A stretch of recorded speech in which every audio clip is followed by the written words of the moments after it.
Hello, action flick fans. I'm Ryan, your guide through the explosive world of The Cold Light of Day, a blockbuster that stormed theaters in 2012.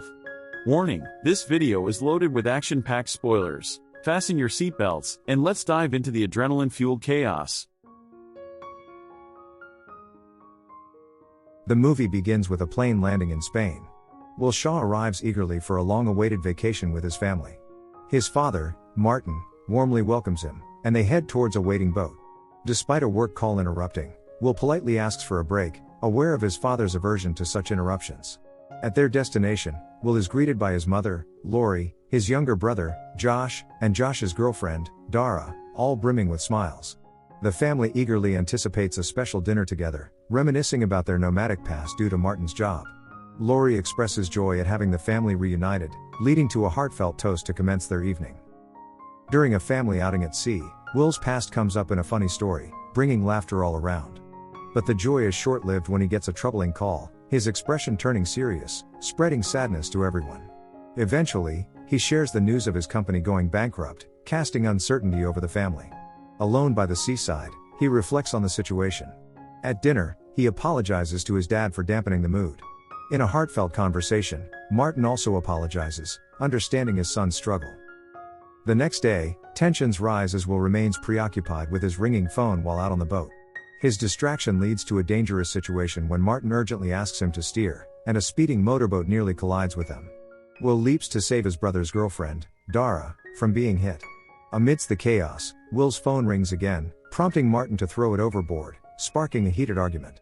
In a bold move, Will jumps into the sea, swimming towards town to find medical supplies and peace. He takes a moment to quench his thirst by the shore. Feeling uneasy, Martin watches as the menacing speedboat passes by once more, adding to his worries.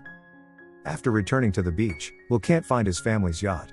Confused, he tries asking locals for help, but the language barrier makes it hard.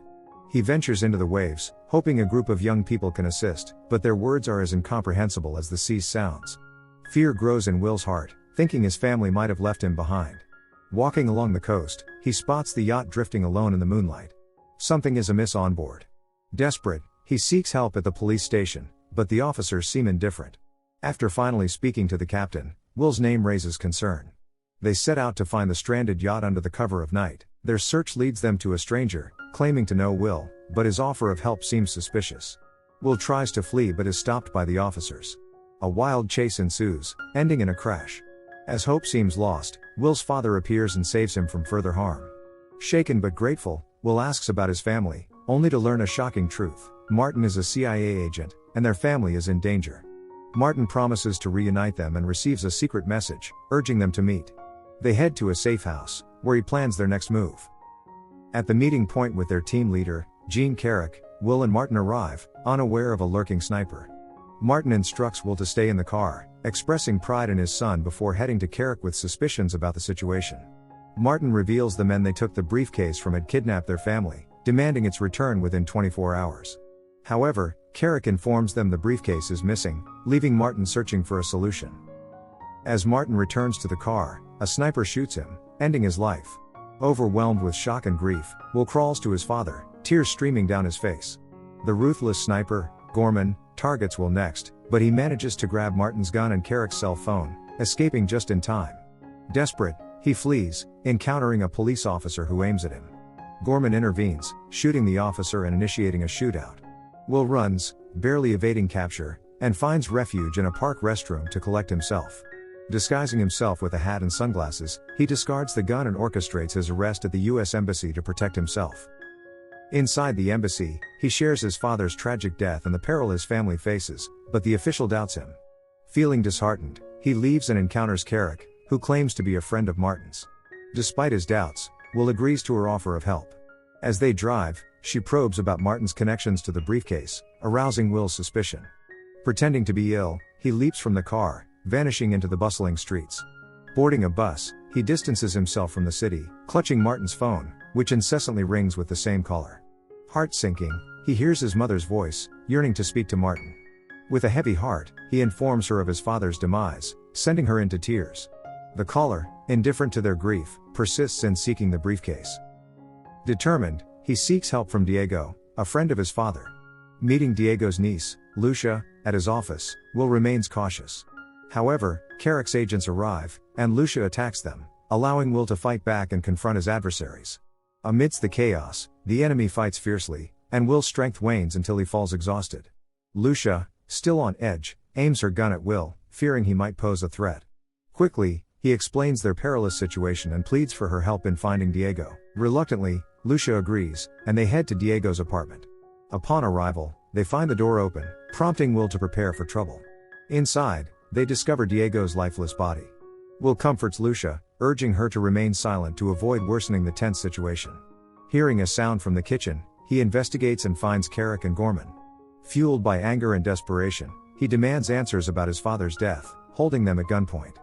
Carrick calmly reveals that Martin's involvement with the briefcase led to his demise.